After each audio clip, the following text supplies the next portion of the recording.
In the history of American crime, there are names that make people shudder whenever they're mentioned, and BTK is certainly one of them. For over 3 decades, this mysterious serial killer turned the city of Wichita into a landscape of terror. He didn't just kill people in brutal ways, but also taunted police with arrogant letters, transforming himself into a mysterious dark force. But who was the person behind these horrific crimes? And what could drive an ordinary person to become the most cold-blooded demon in American criminal history? Today, let's join Crime Documentary Files to explore this shocking case. On January 15th, 1974, warm sunlight spread across the city of Wichita, Kansas. In the peaceful atmosphere of an ordinary Tuesday, the Otero family was enjoying their happy life. Joseph Otero, 38 years old, a hard-working and devoted man, along with his wife Julie, had built a home filled with laughter with their 5 beautiful children. Their small house was always overflowing with family warmth. Like every other Tuesday morning, the Oteros took their 3 older children to school. Josephine, 11 years old, and Joseph Jr., 9, would stay home waiting for their parents to return. When Joseph and Julie came back home, none of them could have imagined that these peaceful moments would be their last. Suddenly, the sound of a car engine stopping outside broke the silence. A mysterious figure appeared, climbing over the back fence, moving like a ghost around the rear area of the house. With terrifying skill, this stranger cut the telephone lines, completely isolating the Otero family from the outside world. The cold-blooded intruder left a small knife on the grass behind the house. As he was quietly approaching the back door to sneak in, young Joseph Jr., only 9 years old, suddenly stepped out to walk the dog and accidentally encountered the stranger. Faced with the child's unexpected appearance, the man immediately pulled a pistol from his pocket, pointing it straight at the boy's head. Joseph Jr., innocent and not yet sensing the deadly threat before him, just looked at him and asked curiously, "What game are you playing with me, mister?" The man didn't answer, only signaling with cold eyes, forcing the boy to return inside the house. Joseph Jr. hesitated briefly, but then obediently complied, while the intruder quietly followed right behind him.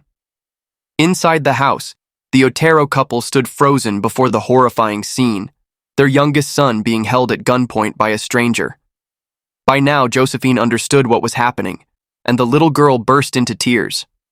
The intruder spoke coldly, claiming to be an escapee from California, warning them not to make any sudden moves or he would shoot. Under the threat of the gun, the Otero couple dared not resist. They followed his orders, making their children lie down on the floor. Then he herded them all into a bedroom, using rope to tie their hands and feet tightly. Because the rope was tied so tightly, the Otero couple writhed in pain.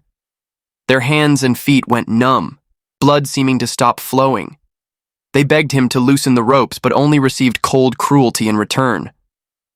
Then he turned toward Julie. With a piece of rope, he cruelly took the mother's life. Witnessing their parents being brutally murdered, the 2 children cried out in anguish. Fearing the crying would attract neighbors' attention, he took 2 t-shirts and a plastic bag and put them over 9-year-old Joseph Jr.'s head. Then he dragged Josephine down to the basement. He stripped all clothes from Josephine's body and tied the little girl to a filthy sewage pipe. He asked, "Does your family have a camera?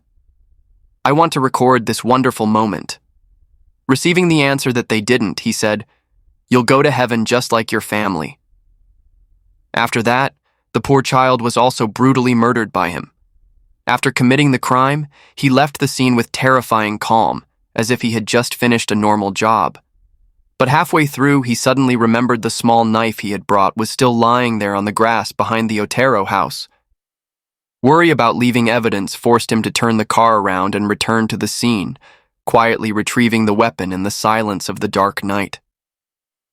This seemingly cautious action nearly became a fatal mistake that could have exposed his identity. When darkness fell, the 3 older Otero children returned home from school in cheerful moods as usual, but instead of being greeted with laughter and the aroma of dinner, they found the cold corpses of their parents and 2 siblings before their eyes. Ultimate pain and endless horror engulfed those young souls. In panic, the children tried to contact police but discovered the telephone lines had been cut. With no other choice, the three children ran desperately to neighbors' houses for help. Immediately after receiving the report, police quickly arrived at the scene. This was a single-story house with gray tile roof, white painted walls, and a back door surrounded by a simple wooden fence. But the scene inside was hell on earth. Even the most experienced officers couldn't help but shudder at the cruelty they witnessed. 4 members of a family had been murdered. Every trace left behind showed this was not an impulsive act. The perpetrator had prepared thoroughly, meticulously planning a brutal massacre, every step calculated coldly as if devoid of any humanity. At that time, surveillance camera systems weren't as common as today. Police could only rely on questioning neighbors, searching through every smallest clue. But all efforts led to dead ends. The Otero family was known for being gentle and friendly. They had no conflicts with anyone, weren't involved in any trouble. So who had murdered the entire family? What kind of demon could be cold-blooded enough not to spare 2 children? News of the Otero family massacre spread throughout Wichita at lightning speed, like a plague sowing terror into every corner of the city. Police devoted all their efforts to the investigation, expanding the scope of pursuit, interrogating hundreds of residents around the area. But everything led to dead ends. No valuable clues were found. The perpetrator seemed to evaporate into thin air, leaving behind a dark stain in Wichita's history. But then, when people hadn't yet recovered from their fear, tragedy struck again. Just 3 months after the incident, Catherine Bright, a 21-year-old girl, and her brother Kevin Bright returned home to discover a stranger had broken in. A fierce struggle broke out right in their familiar room. Kevin fought with all his strength and survival instincts, and then luckily escaped by a hair's breadth. While running, he shouted for help throughout the empty street. His cries for help tore through the heavy silence, but it was too late for his sister. Catherine, the younger sister, had been brutally attacked by the killer. He used a knife to stab her multiple times, giving her no chance of survival. Catherine breathed her last breath in pain, leaving an unfillable void for her family and her brother, who survived with wounds not just on his body, but in his soul. The killer, this time wearing a mask, quickly left the scene after committing the crime. He drove off and escaped before neighbors could react. Due to being attacked suddenly and in panic, Kevin couldn't accurately identify the face of the perpetrator. He only remembered it was a man driving a black Jeep Cherokee. 2 consecutive cases threw the entire city into a state of alert. And then, investigators quickly recognized alarming similarities. Both were home invasions during daylight hours, and both bore the mark of unimaginable brutality. Crime scene evidence, methods of killing, and the coldness in behavior made police unable to help but suspect this might be the same perpetrator. After those 2 consecutive murders, Wichita didn't experience similar homicides. Residents began to reassure themselves that the killer had probably left the city. But they didn't know. This was just the calm before the storm. In March 1977, the nightmare returned. This time, the victim was Shirley Vian Relford, a 24-year-old single mother. The perpetrator quietly broke into her house during the day. In that small house, Shirley's 3 young children witnessed the entire horrific tragedy. According to the children's testimony, the man wore a mask, used rope to tie their mother to the bed leg. He put a plastic bag over the victim's head and then tightened a rope until Shirley stopped breathing. That scene was forever burned into the tender memories of the 3 children. More terrifyingly, after murdering the mother, he planned to continue attacking all 3 children, but the pitiful crying echoing through the house and the sudden ringing of the telephone made him panic. In a moment of confusion, he hurriedly fled the scene, leaving the 3 children trembling in fear. Fortunately, they survived. Police were forced once again to focus their investigation on the serial murders from 3 years earlier. They sensed the killer had returned. Terror engulfed all of Wichita. Residents locked their doors, increased vigilance to prevent themselves and their loved ones from becoming the next victims. What was frightening was that just 9 months later, tragedy struck again. In December 1977, 25-year-old Nancy Fox became the new victim. This time, the perpetrator became even more brazen. After committing the crime, he called the police station from a public phone, his tone mocking, announcing that Nancy Fox had been killed at her home and demanding police come handle it. This phone call not only enraged police to the extreme, but also put them in an unprecedented tense situation. Through his eerily calm tone and the way he described the crime scene in detail, investigators began to realize they weren't just hunting a cold-blooded killer, but facing a criminal with a twisted mind, bearing characteristics of a pathological narcissist. He didn't just want to kill people, he wanted to be known. He wanted the entire city, the entire country to tremble when mentioning his name.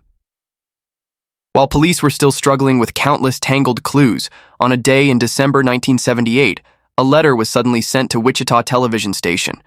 No one expected it would be a cold confession to the point of audacity. In the letter, the killer brazenly declared all the murders that had occurred in Wichita since 1974 were committed by him. Not only that, he also gave himself a name, BTK. And as if to assert his pathological control, he explained that BTK stood for 3 words: bind, torture, kill. He didn't forget to emphasize that from now on, everyone must call him by that name. In the letter, he complained that the media had never paid enough attention to him. He said, "How many more people do I have to kill to get my name in the papers, to be known nationwide?" These words completely revealed his pathological callousness and murderous craving. Attached to the letter was a poem full of mockery and boasting about victim Nancy Fox, as if displaying his masterpiece. His tone was arrogant to the extreme. In the letter, he claimed his motive for committing crimes stemmed from a mysterious factor he described as a supernatural force, while comparing himself to Jack the Ripper. The television station immediately turned the letter over to police. Police recognized the serious situation and decided to use an unusual method to respond to BTK's provocation. They broadcast a short film segment, carefully staged on the evening news program, aimed at sending a message to BTK. The film showed a pair of eyeglasses turned upside down with the text, "Call the police chief now." These glasses were found by police at one of the victims' homes. They hoped this way the perpetrator would surrender. But things didn't go as expected. BTK had no response whatsoever. Police could only warn residents that BTK had no specific pattern for committing crimes. He could remain silent for a period of time. Besides praying there would be no more victims, police seemed helpless. BTK also recognized police helplessness. He repeatedly sent taunting letters, mocking their incompetence. Wichita residents lived in constant fear. They didn't know when BTK would appear again. A tense atmosphere enveloped the entire city. Time quietly passed. 11 years since BTK first spread terror over the city of Wichita. When public opinion gradually forgot, when fear had gradually subsided over the years, then he, like a predatory beast, quietly rose again after a long period of hiding in the shadows. In 1985, with familiar methods, BTK continued to strike. This time, the victim was Maureen Hedge, 53 years old, living in Park City, a peaceful town about 6 miles from Wichita. After murdering her, he dragged the body to a remote ditch, then used dry branches to cover it. A year later, tragedy continued. Vicky Wagerly, 28 years old, a young woman, became the next victim under BTK's hands. Again, it was a calculated murder. Again, absolute silence afterward. No messages, no challenging letters, no traces left. And then, like a ghost, he disappeared again. For the next 5 years, Wichita recorded no more murders bearing BTK's signature. People began to believe that perhaps he had died or had left this place forever. But that was just an illusion. Not until 1991 did Dolores Davis, a 62-year-old woman, become another victim. Her body was found in a dense thicket under a bridge. It was actually a little girl walking her dog who accidentally discovered the body when the dog suddenly stopped, sniffing a strange smell in the wind, then barked loudly non-stop. By this point, BTK had claimed the lives of 10 innocent victims. For many years, the police investigation made no progress. BTK was like a ghost. Each time he committed a crime, he left no traces at the crime scene. Since the murder of Dolores Davis, BTK seemed to have sunk into silence.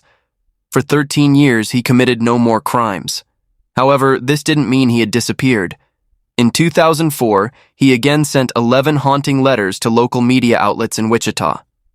In March 2004, the local newspaper Wichita Eagle received a letter signed Bill Thomas Kilman. In the letter, he declared he was the one who had murdered Vicki Wegerle in 1986. However, also in this year came good news. After many years, the laboratory sent shocking information. Scientists had found DNA from an unidentified man under victim Vicki Wegerle's fingernails. Police felt excited and immediately launched a large-scale DNA collection campaign, targeting all males residing in Wichita and Park City. This campaign consumed enormous human and material resources, while also causing some concerns and dissatisfaction in public opinion about personal privacy issues. Ultimately, police collected 1,300 DNA samples from males. However, disappointingly, none matched the perpetrator's DNA. For personal privacy protection reasons, the court ordered the destruction of all these DNA samples. The Wichita Eagle published an article commemorating the 30th anniversary of the Otero family murders. What was surprising was that BTK, who had hidden for many years, flew into a rage when reading this article. He felt the article mentioned him too little, making him extremely dissatisfied. To regain attention, this narcissistic killer again began sending threatening letters to the newspaper and police. This action forced police to be on high alert once again. They feared BTK would strike again. But this time, his goal seemed not to be killing, but playing cat and mouse with police. He used dolls shaped to resemble the positions of victims when murdered, placed them in boxes, then secretly placed these deadly gifts throughout the city. Then he would call police or the media, providing vague clues, luring them to find those gruesome gifts. In February 2005, BTK again sent a letter to police. The question in it was full of self-satisfaction. If I send you a floppy disk, can you trace me? Tell the truth. I want to know. He was eager to know whether he could escape punishment. Police seized this opportunity. Through the Wichita Eagle, they publicly answered BTK's question. If he dared send a floppy disk, police would definitely catch him. Sure enough, a few days later, BTK actually sent a floppy disk to police. But this arrogant killer had clearly underestimated police capabilities. In the floppy disk, police found an extremely important document. After technical analysis, they traced the document's registration to Christ Lutheran Church in Wichita. The person who saved this document was a man named Dennis. Following this clue, they discovered there was a church board member also named Dennis Rader. This person lived in Park City. Police immediately went to Dennis's house but didn't act hastily, instead secretly monitoring from a distance. What was surprising was that right in front of Dennis's house was parked a black Jeep Cherokee. This detail matched Catherine Bright's brother's testimony from many years earlier. This man very likely was the serial killer BTK that police had been diligently hunting all this time. However, the evidence police had collected at that time was still only circumstantial. It wasn't strong enough to arrest him. Investigation revealed that the suspect, Dennis Rader, was about 60 years old, married with 2 children, a boy and a girl. Residents around Park City knew him as a quiet man who worked for local government, even former church council president. No one suspected that behind that pious appearance lay unfathomable darkness. The breakthrough clue came from his daughter, Carrie Rader. When she was still a college student, Carrie had left a DNA sample during a routine health check at the school health center. Police secretly accessed the medical records, took this DNA sample and sent it for comparison with DNA once found under victim Vicki Wegerle's fingernails, the woman murdered in 1986. The results shook the entire investigation team. The 2 DNA samples were related by blood. This was the decisive evidence confirming Dennis Rader was indeed the cold-blooded killer known by the alias BTK. On February 25, 2005, after over 3 decades of hiding under the guise of a model citizen, Dennis Rader was officially arrested on charges of first-degree murder. A comprehensive search warrant was immediately issued. Police thoroughly searched every inch of his car, house, and the land around where he lived. The results made people shudder. In his computer's hard drive, they discovered browsing history of bizarre websites with violent and deviant sexual content. In an outdoor storage shed, police found a pair of black stockings, a horrifying mask, and a cylindrical box. When Dennis's family learned that their close relative living with them all this time was actually BTK, they were absolutely devastated. In their eyes, Dennis had always been a gentle husband, a loving father to his children. They couldn't possibly connect him with a murderous demon who killed without mercy. However, the harsh truth was revealed before their eyes, and they were forced to accept it. Rader's daughter, Carrie, had been very close to her father since childhood. In her heart, her father was always a gentle, patient man who taught her many life lessons. She had never suspected her father's character. Ironically, when she first heard about BTK's horrific murders, her father had gently comforted her, saying, "Everything will be okay." She couldn't imagine that the father who was always by her side protecting and sheltering her was actually the serial killer BTK. After being arrested, Dennis appeared unusually calm. He was very concerned about the punishment he would face, as well as whether living conditions in prison would be comfortable. He even worried whether other inmates would use violence against him. During interrogation, he confessed to all his crimes. The first case was in January 1974, when he murdered the entire Otero family. What was surprising was that his original target was only Julie Otero. 2 months before committing the crime, he had been stalking her, discovering she took her children to school every morning. Initially, he planned to strike on the road, but couldn't find a suitable opportunity. Finally, he took the risk of breaking into the Otero house even though Julie, her husband, and 2 young children were all home. But he wasn't deterred at all. He murdered them one by one. After his first crime, he felt an indescribable excitement, as if he had just entered a completely new dark world. What made him even more pleased was that police hadn't caught him. This further fueled his arrogance, making him even more reckless. 3 months later, his target was Catherine Bright. He named this operation Project Lights Out. That day, he quietly approached Catherine's house, successfully cut through a glass door and snuck inside, patiently waiting for his prey to appear. However, time passed minute by minute, and Catherine still hadn't returned home. Just as he had cleaned up the broken glass pieces on the floor, an unexpected situation occurred. Catherine returned home with her brother. This was outside Dennis's plans. He immediately pulled out his gun and pointed it at the 2 siblings, pretending to be an escaped prisoner needing money and food. Under gunpoint, Catherine and her brother were forced back into a bedroom corner. Since he hadn't prepared binding tools beforehand, Dennis used available items in the bedroom like towels, bed sheets, etc., to tie the siblings' hands and feet, then locked them in separate rooms. Then he went to the living room, turned the audio system volume to maximum to drown out the sounds about to occur. He entered the room holding Catherine's brother first, planning to handle this potential threat. However, when opening the room door, he discovered the victim had already untied himself. A fierce fight immediately broke out. During the struggle, Dennis fired a shot at the victim's head, but the bullet went off course. Catherine's brother quickly fell to the ground and played dead. Dennis didn't check the corpse on the floor, but turned to the room holding Catherine. When she learned her brother had been murdered, Catherine completely collapsed, screaming in terror. But Dennis couldn't control her no matter how hard he tried. Fearing the screams would attract neighbors' attention, he changed his plan. Instead of strangling Catherine with rope, he used a sharp knife to stab her multiple times in the chest. At the critical moment, Catherine's brother suddenly jumped up, using all his strength to run out of the house. He ran while shouting for help on the street. Seeing this, Dennis panicked and ran outside, jumped in his car, and fled. Because Because he always wore a mask when committing crimes, even though he luckily survived, Catherine's brother couldn't clearly see his face. After this dangerous case, Dennis was frightened.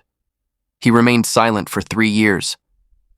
Not until March 1977 did he seek a new target, Shirley Vian Relford, a 24-year-old single mother. What was surprising was that initially his target wasn't her, but another beautiful young woman. But that day the girl wasn't home, disappointing him, so he chose a new target. He saw a boy playing alone by the roadside and approached him pretending to be kind, taking a photo from his pocket to show the boy. The photo showed his wife and daughter. Dennis lied, saying he was a detective looking for the 2 people in the photo and asking if the boy knew them. The boy shook his head. Dennis immediately seized the opportunity, enticing the boy to lead him home so his mother could see the photo. The innocent child didn't suspect anything and agreed. The boy led Dennis home. The door opened, Shirley appeared.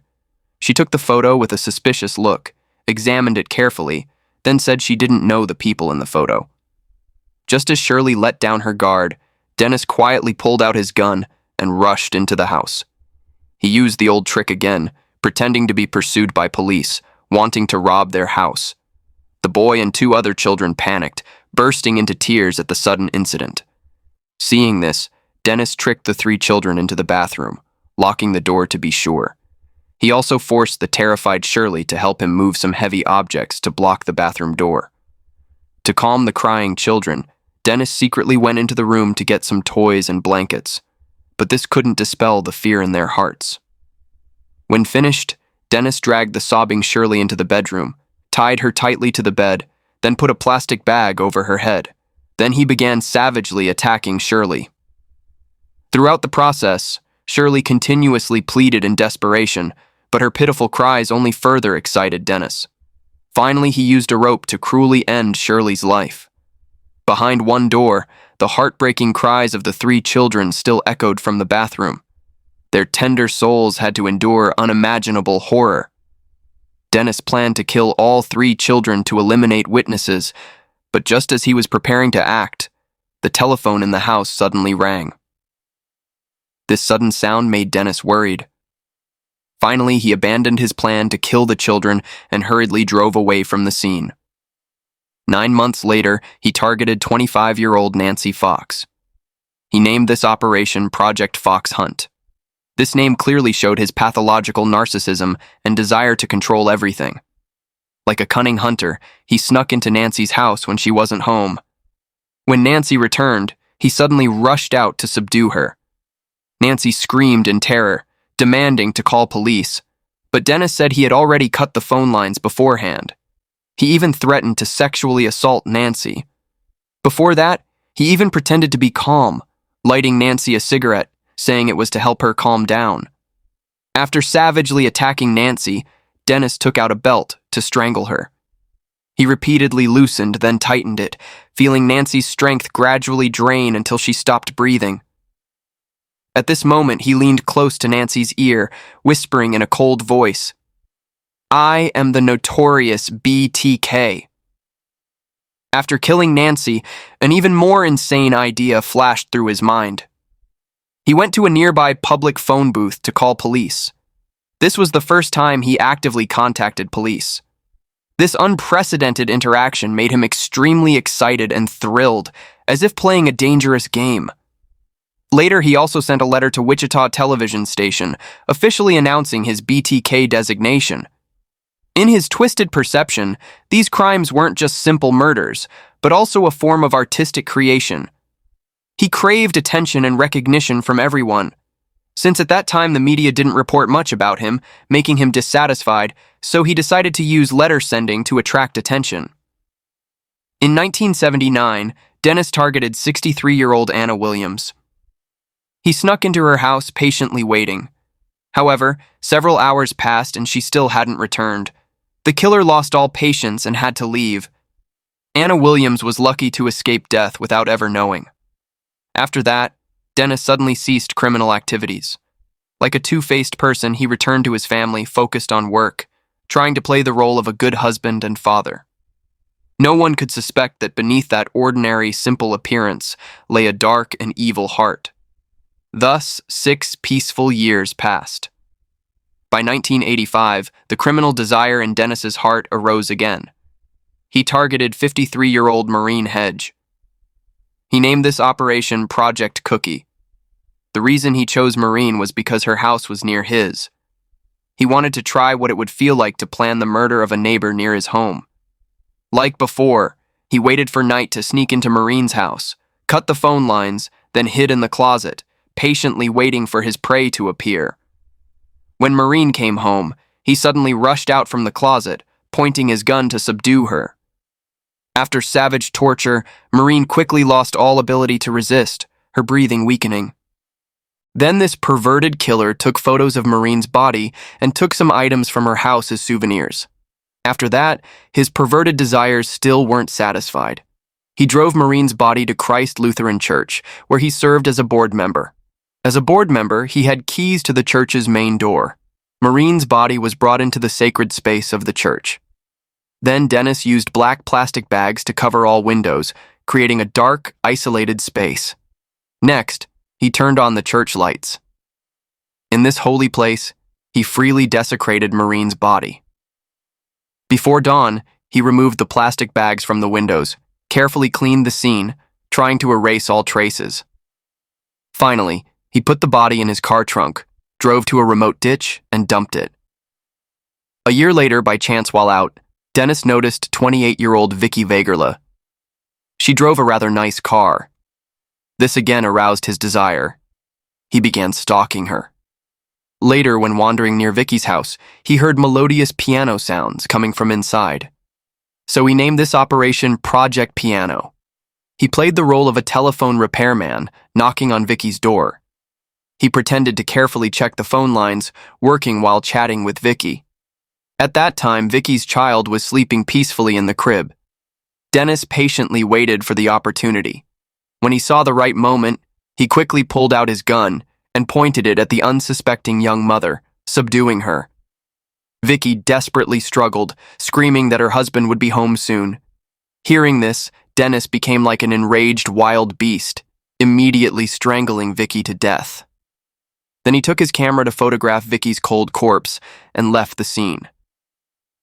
He drove to the parking lot of a nearby grocery store and stopped for a while, then carefully returned to the same road. When driving past Vicky's house, he was horrified to discover police had arrived at the scene. Clearly, Vicky's husband had discovered what happened when he came home. Dennis was lucky to escape in time. This close encounter with police made him feel extremely dangerous. He once again fell silent. Not until 5 years later, in 1991, did a woman living alone named Dolores Davis fall into his sights. Because there was an abandoned dog kennel north of her house, he named this operation Project Doghouse. He secretly stalked Dolores's house many times. He discovered she was very vigilant, having installed security doors and sturdy windows in her house, making it difficult for him to act. After some thought, he came up with a plan: smash a window. When Dolores heard the noise and came out to check, he would take the opportunity to sneak into the house. That night, Dennis didn't drive, but walked to Dolores's house to avoid leaving traces. He walked a long distance on a bumpy road, crossing a desolate wheat field and a gloomy cemetery. At 11 p.m. he arrived. There was dim light from the window. He saw Dolores sitting alone reading a book on the living room sofa. He patiently waited outside until the lights in the house went out and Dolores went to her bedroom to rest. A while later, Dennis carefully picked up a stone and threw it at the bedroom window. The loud noise shattered the quiet of the night. Dolores had just fallen asleep when she was startled awake by the sudden noise. She hurriedly got up to check. Through the window bars, she saw a vague figure standing outside. Thinking someone had crashed a car into her house, she angrily demanded the person compensate for damages. Dennis used the old trick again, pretending to be someone being pursued by police, wanting to hide temporarily in her house. Hearing this, Dolores immediately became alert, refused his request, and demanded he leave immediately, or she would call police. Hearing this, Dennis immediately showed his vicious nature, threatening to shoot if she didn't cooperate. Faced with imminent danger, Dolores had no other choice but to tremblingly open the door. His ghostly figure snuck into the house, quickly subduing the terrified Dolores. Then he pretended nothing had happened, rummaging for food in the kitchen. Dolores continuously begged him to spare her life, but those pleas couldn't stop the demonic hands of this devil. After murdering Dolores, Dennis used her car to transport the body to a remote bridge, dumping it in the bushes. Then he drove back to the scene, throwing the car keys onto the roof. He did this because he had once read a detective novel where the perpetrator liked to throw victims' car keys onto rooftops to mislead police. He copied this action, trying to deceive the investigating authorities. After hearing Dennis's confession, police were extremely horrified. Those innocent victims were complete strangers to him. He acted simply because he wanted to. Killing people just to satisfy this perverted desire made people's hair stand on end. In fact, his perverted behavior was even worse. He liked wearing victims' clothes after committing crimes, pretending to be the victim to satisfy twisted fantasies in his heart. Each time he committed a crime, he would take away victims' personal belongings as trophies. Why did he become such a person? Everything was related to his childhood experiences. Dennis was born in 1945 in Pittsburgh, Kansas. His parents were ordinary workers. He was the eldest in a family of 4 children. When young, he was sent to live with relatives in Wichita because his parents were too busy working to have time to care for him, so he became lonely and introverted. During high school, he had concerning behaviors such as attacking animals, secretly wearing girls' clothes, and spying on neighbors' private lives. However, he was very good at hiding these bad habits. In outsiders' eyes, he was always a well-behaved, polite boy. In high school, he studied normally, only completing 1 year before dropping out. Later, he joined the U.S. Air Force. This period gave him some ideas for later crimes. At age 25, after military discharge, he moved to Park City to live, working at a local supermarket. The following year, he married Paula Dietz and began what seemed like a normal family life. Later, Dennis worked for a security company in Wichita, specializing in installing anti-theft systems for customers. Ironically, many of his customers came to the company because of their fear of BTK to install anti-theft systems. These people couldn't imagine that the person installing anti-theft systems for them was actually BTK himself. In 1991, 46-year-old Dennis became a board member of Christ Lutheran Church in Wichita. At the same time, he also worked as an animal control officer in Park City. His main job was catching stray animals, handling residents' complaints about animal harassment. One neighbor recalled that during his time as an animal control officer, Dennis often abused his position to bully and harass single women. Some people even had to get restraining orders against him because they couldn't stand the harassment. Some others had to move elsewhere to avoid him. After 31 years since BTK first struck, in February 2005, this serial case that shocked America was finally brought to trial in local court. Police charged Dennis with 10 counts of first-degree murder and many other serious charges. At the trial, prosecutors systematically listed the heinous crimes the defendant had committed from 1974 to 1991. He had used extremely brutal methods to take the lives of 10 innocent people in Wichita and Park City. Most of the victims were women with no ability to defend themselves. They didn't know the defendant at all, but had to suffer tragic fates solely because of the defendant's perverted desires and twisted psychology. His cruel methods were absolutely disgusting and deserved the strictest punishment under the law. The prosecution also presented extensive evidence, including the horrifying mask the defendant had worn when committing crimes. Faced with the charges, Dennis admitted to all his crimes. He then spent half an hour apologizing to the victims' families present in court. However, he maintained an emotionless expression, cold eyes, showing no real remorse or repentance. The defense attorney tried to argue that Dennis suffered from mental illness. He claimed Dennis suffered from severe narcissistic personality disorder, obsessive-compulsive disorder, and antisocial personality disorder. He also pointed out that at the time of committing crimes, Dennis's mental state was extremely unstable, making it difficult to control his behavior. Therefore, the defense attorney requested the court reduce his sentence. However, the judge did not accept the defense attorney's opinion. This case received enormous public attention. After a period of trial, the jury reached unanimity. The court declared the defendant Dennis guilty on all charges, sentencing him to 10 consecutive life sentences without parole for 175 years. After over 3 decades of spreading terror, Dennis Rader, the BTK killer, finally had to pay the price for his heinous crimes. From his solitary confinement cell at El Dorado prison, he lives out his final days in isolation, with no one visiting except his daughter Carrie. The BTK case not only left irreparable pain for the victims' families, but also forever changed the city of Wichita. The streets that were once shrouded in fear have now returned to peace, but the memory of the predator in the shadows remains an indelible scar.